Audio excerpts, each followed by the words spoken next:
Hey guys, it's Katie. Thanks for stopping by my channel. In today's video, I'm going to cook up some turkeys and I'm going to get them packed away for later. If you like turkeys, if your family likes turkey, November is definitely the month to stock up. And I've always gotten an extra turkey or two and just kept in the freezer. But in the last few years, I've really upped my game and I tend to buy 8 turkeys. I probably would buy more, but I tend to max out my storage space at 8. And I cook them and then I either freeze the meat and the stock or I can the meat. And I usually do a little bit of both. So today I'm gonna can everything, but then I do this a few times in November leading up to Thanksgiving. So next time when I freeze it, I can bring you along and try to film that as well. But today we're gonna can everything. And so I have my 2 turkeys here.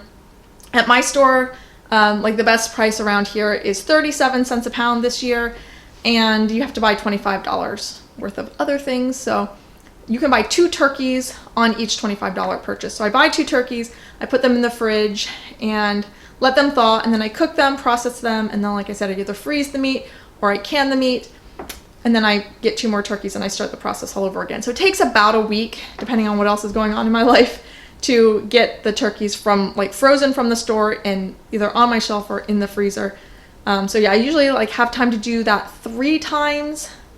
And then the last 2 turkeys, I have one for Thanksgiving and then one I usually just leave whole in the freezer. So anyway, my job right now is to get these 2 turkeys in the roaster. So the 2 turkeys fit in this 16-quart Rival roaster. I got this one at Salvation Army. They're really easy to find at thrift stores. I see them quite often. But even if you don't see one in a thrift store, they're pretty reasonably priced this time of year. I think they're one of those things that are on Black Friday sales quite a bit. So I got mine for $8. I think new they're still only $40 or something like that. And they're great. So I have 2, they're about 15-pound turkeys, and they're only $5.64. You can't even get a rotisserie chicken for that price. So I'm gonna go and take the plastic bag and the giblets and all that stuff out. I'm gonna get my 2 turkeys in my roaster. All right, so what I do is I take the hanging thing off the legs, and then the neck I just put in with the turkeys because it'll go into the stock. I don't use the giblets. It's just a personal preference. Okay. And then I put them in the roaster breast side down. Gotta take off I don't use these pop-up timers. I just rip them out. So I got my 2 turkeys in here, breast side down. Let me clean up a little bit. Okay, and then when I'm loading my turkeys, I take the pan up out of the roaster just because I always make a mess. And that way I don't have to worry about getting the outside of my roaster all yucky. If I freeze the meat, I will put a lot of herbs under the skin. So I have a bunch of fresh herbs in the garden, and I will, I just shove them under the skin. I have heard, I've not tried it because it's kind of spooked me, but I have heard that in the canning process, resinous herbs like sage and rosemary can leave a bitter taste. So I don't want to do that for my canned turkey, but the frozen turkey, especially the breast, I do like to put the rosemary, thyme, sage right under the skin, and it gives a very nice herbal flavor to the turkey breast. When I freeze the turkey breast, I freeze them whole, and that ends up being sliced for sandwich meat. So not for canned though. I don't know, maybe you guys have more experience with that and you can let me know, but I don't put that. I'm gonna do salt, pepper, and garlic. Also, this is gonna go in the freezer. I'm gonna use it who knows what way whenever it comes time to use it. So simple is better, but plenty of salt and pepper and garlic so that it has good flavor.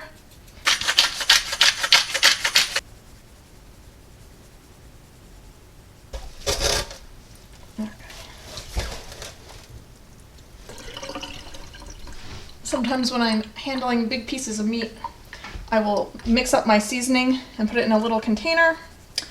So so that I don't have to, you know, I'm just using just the seasoning that I'm going to use, and I don't have to stop every 5 seconds and wash my hands, but I'm just going to have to wash my hands every 5 seconds for this one. Alright, and then I'm also going to put at least some salt down in the cavity.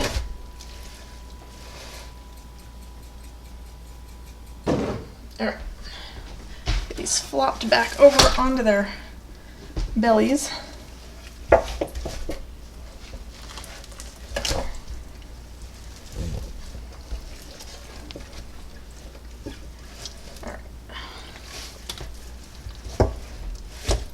This turkey's still a little frozen, so it's not whooshing down in the pan as well as I would like for it to.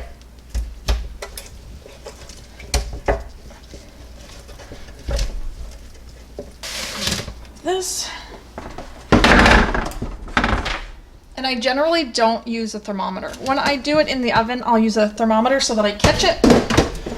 This is going to go in the canner and be canned at high temperature for like 90 minutes. So it's going to be fine. Putting it breast side down will keep the breast meat from getting dried out.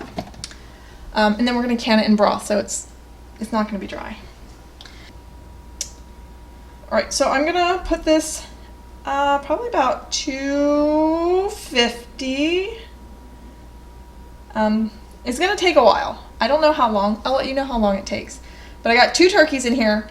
They're still sort of frozen, and I'm cooking at a low temperature, so it's going to take a long time, but that's fine. It's completely hands off with this roaster, so actually I might move it to the back counter just so that it's not in the way, but I'm just going to let it go. Alright, so the turkeys are done. Not really browned or anything, but that's fine. We're not actually going to use the skin since these are going in canning jars. But it's very hot right now, so I'm going to let it sit for a little while, and then I'm going to pack it up and put it in the fridge, and then we'll can it tomorrow.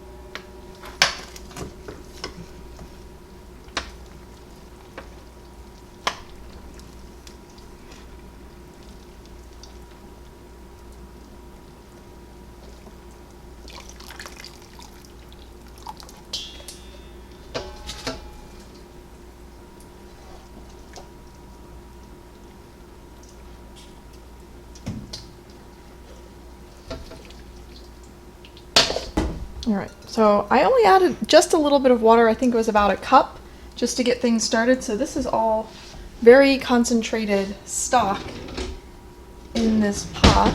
So I want to make sure I save that. I'm just going to strain it into this measuring cup.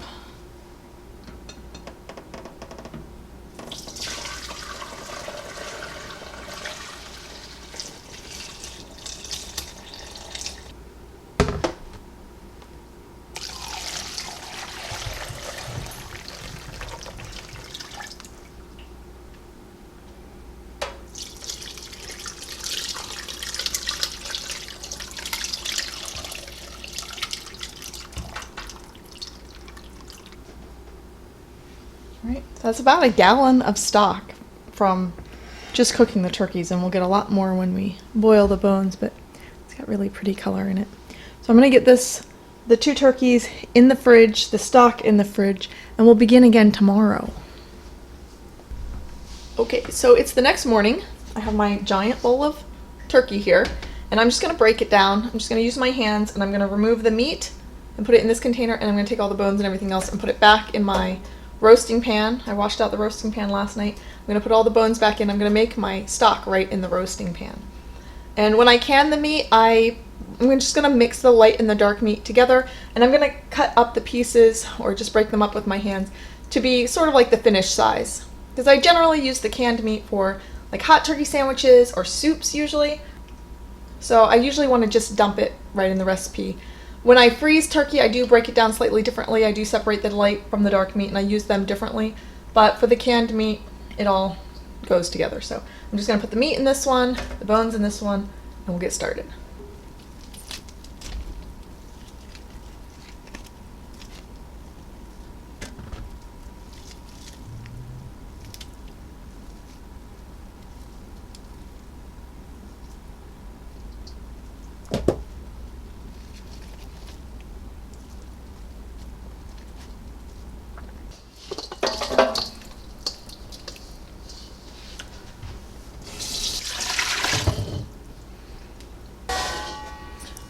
now I'm just going to put some water in here for the bones. All right, so I have this in here with the water. Put about like 300 and put some salt in. It's a lot of stock, so you need a lot of salt. And then I'll taste it when we get closer to the end. I don't think I have any vegetable scraps, but I'll look in my freezer and add those if I find them. Other than that, I'll just close this up and we'll check on it tomorrow. Okay, so I got quite a bit of meat here, and I'm gonna wash up my jars. I'm working on that now. So washing the jars, checking the rims for nicks. I'm gonna set up my canning station. I got my canner set up. Got some water in that. I'm gonna start heating it up in a minute, and I'm gonna warm up the broth. So let me pull that out of the fridge. This has been in the fridge overnight, but the layer of fat on the surface is not quite as firm as it could be, but we're gonna move forward anyway. Right. I'm gonna remove as much of the fat on the surface as I can, and I'm gonna just keep it in a little container, and I keep it in the freezer. I don't want my broth to be very fatty. Also, it's nice to have this on hand when I go to use the turkey. I can make a gravy. So we do like hot turkey sandwiches a lot, or just like turkey and gravy with side dishes. I'm just skimming it off. The broth itself, it's very concentrated because it's not actually like stock, it's just chicken drippings, or sorry, turkey drippings. So the fat is not solid, but the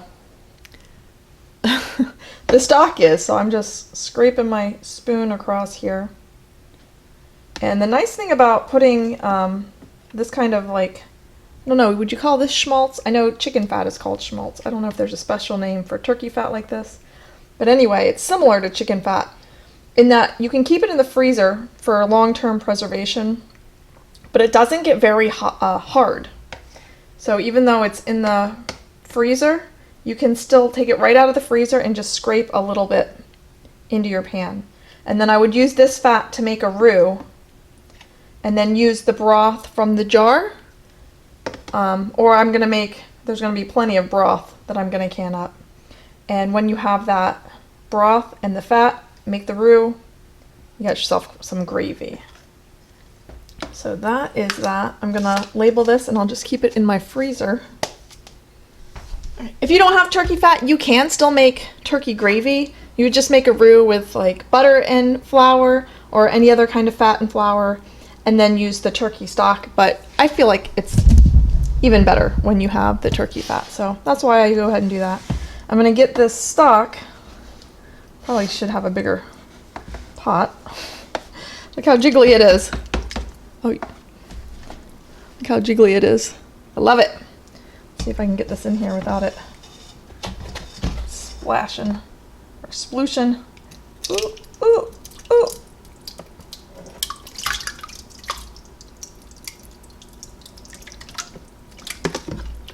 Okay. Get that starting to warm that up. I'm gonna get my canner turned on. And let me set up my canning station. I like to do it the same way every time so that it just makes a routine, and that way I don't miss any steps. I don't get confused or anything like that. All right, I think I got everything set up. Let me get my jars rinsed out. I think I'm all ready.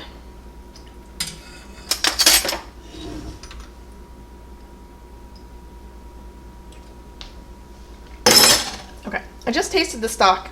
It's got plenty of seasoning, so I'm not gonna add salt to the jars. The turkey tastes great. I've been tasting it all morning, and the broth tastes great, so I can always add salt when I make whatever recipe. But I'm going to go ahead and put the meat in and sort of largish pieces because it will break down. I don't want to cut them super small because they will break down a little bit when they're canned. But I do have like whole breasts. Those I will have to break up a little bit. All right, and I'm not packing it down. I'm just kind of like easing it into the little nooks and crannies.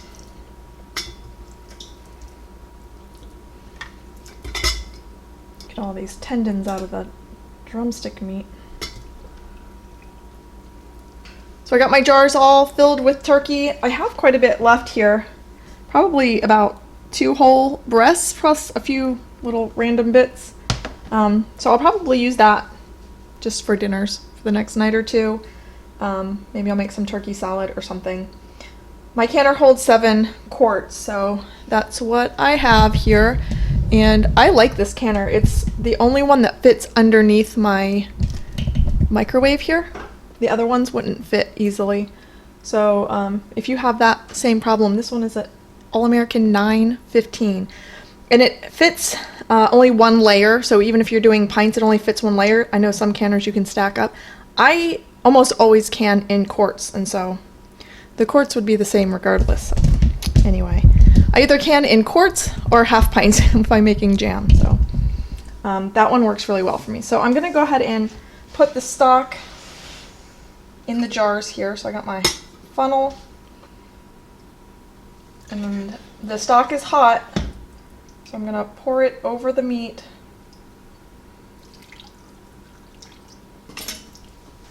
I'm gonna debubble just to make sure I have the right headspace, and then move on to the next jar.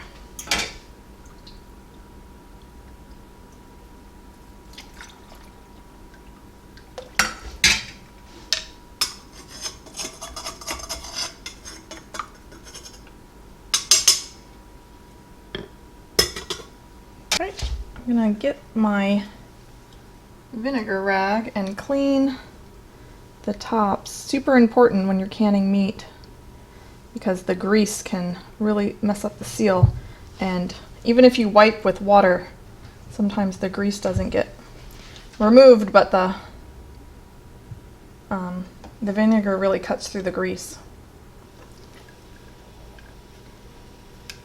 Using Tattler lids, which are reusable lids.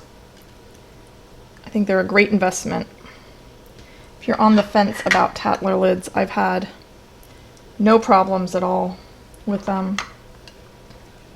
I love having canning be 100% reusable. The seals you end up needing to replace after several uses.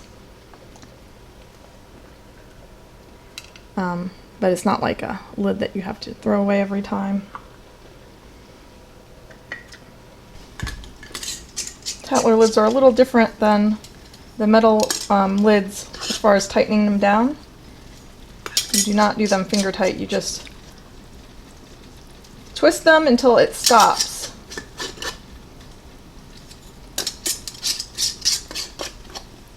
Canner is boiling away.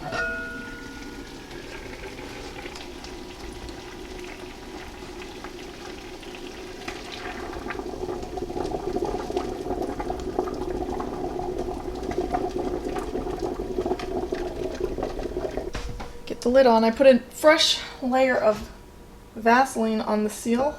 Let's see. Oh, it's over here.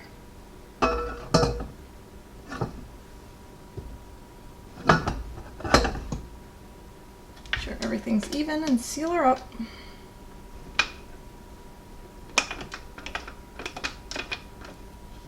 So now I'm just gonna let it come back up to temperature. Gotta wait for the steam to come out of here. Steady stream for 10 minutes. Then we'll put our weight on, and I'm gonna do the quarts for 90 minutes. And I'll link the instructions down below. So I always use the Center for Home Food Preservation website, and so it has all the information there, and I will link that so you can read it for yourself. All right, so I have a steady stream. I'm gonna let this vent for 10 minutes. All right, timer's gone off. Go ahead and put the weight on.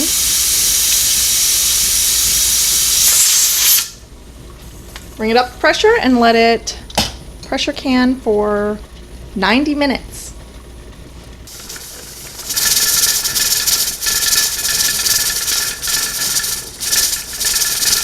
Okay, So the 90 minutes is up. I turned it off. It's come all the way down in pressure.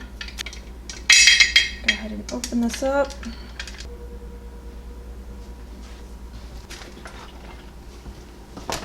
Actually, put my towel on a baking sheet so that I can pick up and move the canning jars off the counter.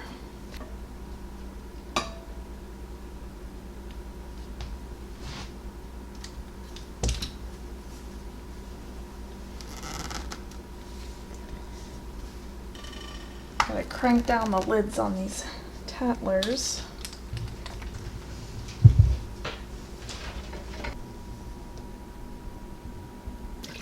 All right, so they all sealed and they look wonderful. Like that, some really rich broth. And I'm gonna wash the outside and then I label them. With the Tattler lids, I don't write on the Tattler lids. You can put like a piece of masking tape or something and write on the masking tape, but usually I just write on the shoulder of the jar in Sharpie marker, and then it either scrubs off whenever I need to reuse the jar, or you can use like alcohol, rubbing alcohol to remove it. Okay, so we'll take a look at the broth. It looks pretty good. It's boiling away.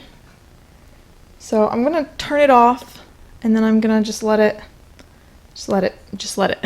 be for this morning. There's a lot of water in here, so I mean it's a big thing.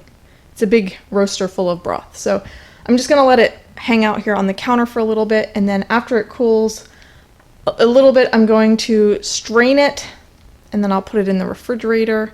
Hopefully some of the fat can settle out of it, and then we'll can it this afternoon.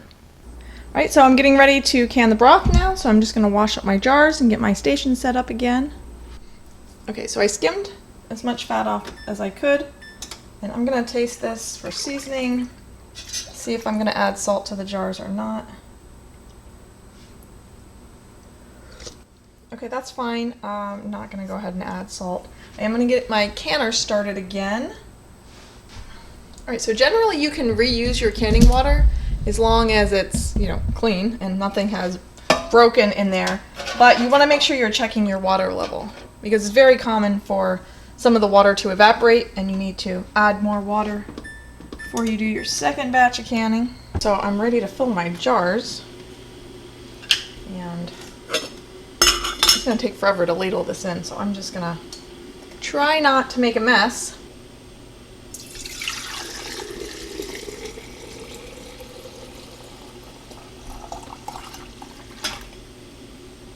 To perfect the head space and clean the rim. Lid. Ring. Go ahead and load them in.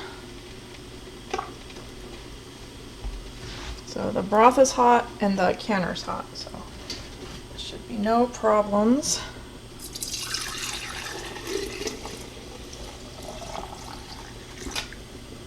Okay, so the last bit that I have doesn't seem like it's going to be enough for a quart, so I'm just going to do a pint. I'm going to process for the quarts though. Just get this last little bit in, since I have room in the canner as well.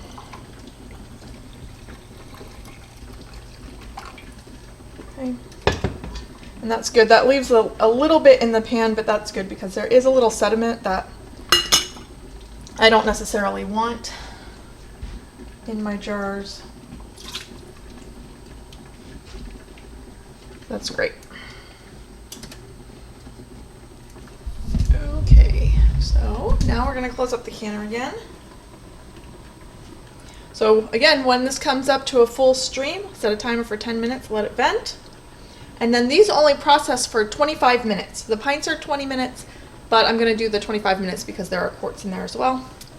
And so that broth is really quick, so that's great. And then we'll pull them out and see what they look like.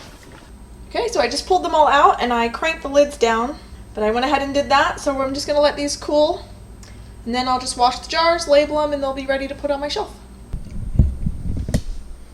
All right, we're all done, cleaned up, labeled, ready to be put on the shelf. I ended up getting 7 quarts of turkey meat, cooked, ready to go, ready to dump in recipes. I got 6.5 quarts of bone broth, all shelf stable. It's a good feeling. So I'm gonna go ahead and get these put up on my shelf. I'm gonna get my next 2 turkeys thawing in the fridge. And like I said, if you wanna see how I pack up turkey for the freezer, just leave me a comment and I can work on that. If you like this video, be sure to leave a thumbs up, and I really appreciate that. Okay, so thanks for watching. I'll see you guys next time. Bye!